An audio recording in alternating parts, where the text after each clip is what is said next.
At Palomino, we brought a new core comprehension reading program in. And basically, the new reading programs have so many more components than previously before. There's tiered intervention systems. So the Tier 1 program is for the entire school, and that should meet the needs of about 80% of typical students. But there are the 20% that need more intensive intervention. The second tier is the tier that addresses much more specific, if they need phonics, if they need phonemic awareness, if they need comprehension or fluency. We identify it in that tier, and we have a literacy lab, we have team teaching, push-in, computer-based training of all sorts. And then there's the top tier where the kids need very specific either tutoring, one-on-one, small groups of 3. We have students learning how to speak English while they're learning how to read. You can't wait for one to follow the other. It has to be done at the same time. That's the only way to close the reading gap. And a school such as Palomino, with so many of the students learning to speak English, even more intervention is needed.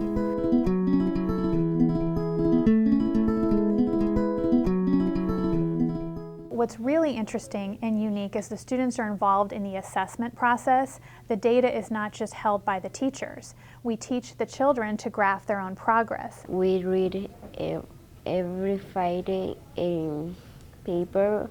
You can do your best. On the first day of school, I read 61. Now I am in second place, 129. Study the ocean, many divers just for the fun of watching. 148! Almost finished it! There's excitement when they reach their goal. They're highly motivated and involved because they're charting their progress. How does your chart make you feel? Proud because it tells you what number you get, and if you get higher, you get better at reading. And because in homework they said to read for 20 minutes, and I read every night for 20 minutes, and then I get better in reading. If you ask a student to go home and read 20 minutes every night, I think you've spoken to many children and many of them repeated that, I read every night. They have that goal and they'll actually follow through with it because they can see the results. If they read at home every night, they're going to see their reading progress increase.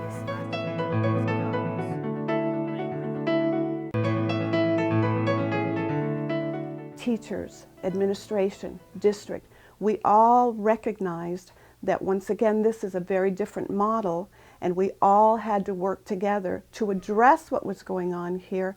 Teachers are all on the same page. You can stop any teacher, they know exactly what we're doing at all times. I'm having them write words in the beginning, sound out words and write them so that that will help them with their phonics. The other thing is to have them do a lot of talking with the picture walk.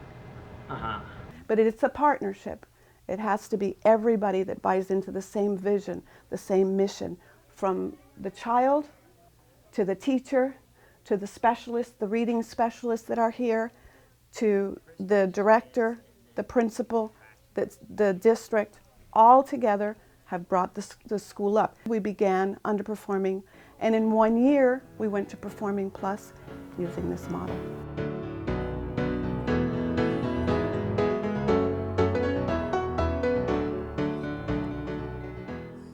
The neighborhood is a very poor neighborhood. A majority of my kids are on free lunch, not free and reduced, but free lunch. Most of the parents are require assistance of some sort. And for that reason, we've kind of changed the paradigm of how we feel and think about education. Because kids come in with such high needs, we feel like we had to meet those needs before they could go forward academically. Having said that, we know that kids come in hungry, so we provide them food during the weekend.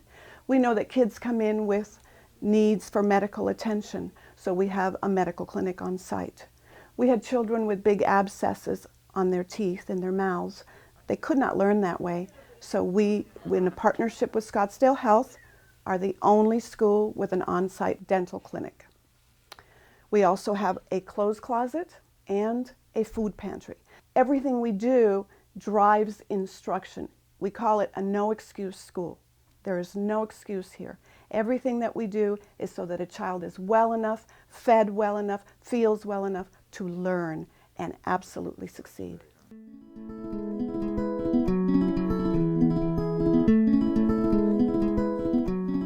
It's been a very exciting journey for me. The 7 years that I've been here, I've seen tremendous change, tremendous change. From a neighborhood that was high in crime to a neighborhood that this is the center of the community. The school is the center of the community. So moms are here now. There were no parents that came here, very few parents. We have a Boys and Girls Club here now in the middle of the two schools. That was not there. We have leadership there at the Boys and Girls Club that will teach our kids from Palomino to take over the neighborhood and be the future of Palomino.